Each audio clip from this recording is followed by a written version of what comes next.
राधे राधे महाराज जी। महाराज जी, धाम के प्रति अज्ञानतावश अगर कोई अपराध हो जाए तो क्या उसका निवारण संभव है? हाँ, जैसे माँ की गोद में हम शौच कर देते हैं, लघु शंका कर देते हैं, जब छोटे थे अनजान में, तो माँ ने कहीं हमें अपराधी थोड़ी माना। ऐसे वृंदाटवी प्रभाव सुन अपनो ही गुण देत, जैसे बालक मलिन को मात गोद भर लेत। जैसे मलिन बालक को माता गोद में उठा लेती है, ऐसे हम सब अपराधी जीव हैं। वृंदावन कृपा करके हमारे अपराध नष्ट करके और प्रिया प्रीतम से मिला देता है। तो धाम की ही रज का सेवन करे, धाम से ही विनय प्रार्थना करे कि हमसे जो अपराध बन गए हों जाने अनजाने में, मानसिक वाचिक या शारीरिक, हे वृंदावन धाम, हे वृंदावन के प्रेमी महापुरुषों, हमें क्षमा करो तो क्षमा कर देंगे। ये कह रहे हैं कि बचपन में एक और चीज हुई थी कि गोवर्धन शिला को नासमझी में विदेश ले गए और वहां पता नहीं कैसी बुद्धि भ्रष्ट हुई कि बाद में वहीं उनको फेंक दिया महाराज जी। फिर महाराज जी अभी जब समझ आई तो बहुत ज्यादा जघन्य अपराध, अक्षम्य अपराध लग रहा है। महाराज जी, इस अपराध से कैसे मोचन हो? अभी तो मैं वापिस नहीं ला सकती, बट उसका ये तो बहुत बड़ा अपराध है। गिरिराज जी को ब्रज 84 को उसकी सीमा के बाहर नहीं ले जाना चाहिए। कभी भूल नहीं करनी चाहिए, किसी को भूल नहीं करनी चाहिए। गिरिराज जी से प्रार्थना करो, वही करुणा करके क्षमा करेंगे। गिरिराज जी से प्रार्थना करो, वही करुणा करके, अनजाने में हो गया तो उन्हीं से प्रार्थना करो।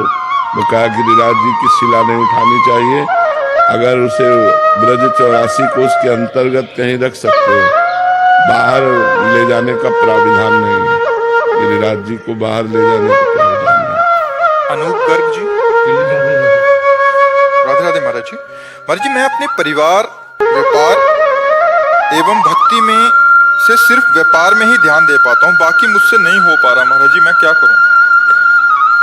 प्राय ऐसा संसार में सबसे, पर भजन तो करना पड़ेगा। नहीं, व्यापार तुम्हें मृत्यु से थोड़ी बचा लेगा और यहीं छूट जाएगा ये व्यापार। बहुत घाटा है यार, बहुत घाटा है। इसलिए राधा नाम तो जपो ही, जब जो तुम्हारे साथ जाएगा वो भगवान का नाम है, नहीं तो बहुत घाटा है यार। कितना, मतलब थोड़ी देर सोचो, कितनी मेहनत करके आप घर बनाते हैं, कितनी मेहनत करके आप एक अच्छी व्यवस्था कर पाते हैं। गाड़ी खरीद ली, बच्चों के ब्याह कर लिए, परिवार सब खुशहाल है, और मर गए। न बच्चा साथ गया, न पत्नी गई, न बैंक बैलेंस गया, न गाड़ी गई, न मकान गया, सब छूट गया। अब फिर नया जन्म, अब पता नहीं किस योनि में जन्म हो। ये जरूरी थोड़ी कि मनुष्य योनि मिलेगा। सुअर, कुत्ता, गधा, ऊंट, भूत, प्रेत, क्या बनना पड़े यार, कुछ मतलब गारंटी नहीं है। इसलिए हमें चाहिए कि भगवान का नाम जप, और इसमें गारंटी हो गई। यदि आप नाम जप कर रहे हो और आप मतलब कल्याण नहीं हो पाया किसी कारण, अपराध होगा, तो आपको पुनर्जन्म होगा, और जन्म ऐसी जगह होगा, श्रीवान, कुलवान, बहुत अच्छी जगह जन्म होगा, क्योंकि आपने भगवान का नाम जप किया है।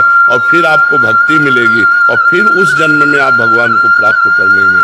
तो यार जबरदस्ती जपो, राधा नाम जप करो, नहीं, हाँ जबरदस्ती जपो। जब समय मिले राधा राधा राधा राधा राधा राधा, यही साथ जाएगा और यहाँ कुछ साथ जाने वाला नहीं। पैसे कमाने के बाद भी ऐसा लगा कि कुछ हासिल नहीं होता।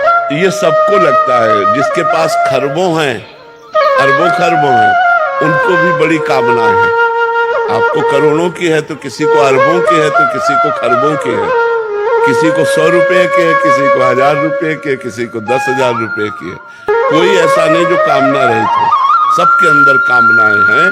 कामना रहित है तो वही रहित है जो भगवान को प्राप्त हो गया है, जो भगवान को प्राप्त हो गया है, या जो भगवान के नजदीक पहुंच रहा है, वही सब। ये सब झूठा। थोड़ी देर सोचो यार, जहां हमारा सब कुछ उतरा लिया जाएगा, शरीर तक छोड़वा लिया जाएगा, अकेले भेजा जाएगा, सब यहीं पड़ा रह जाएगा। यार कितना धोखे का धंधा है यार, कितना धोखे का धंधा।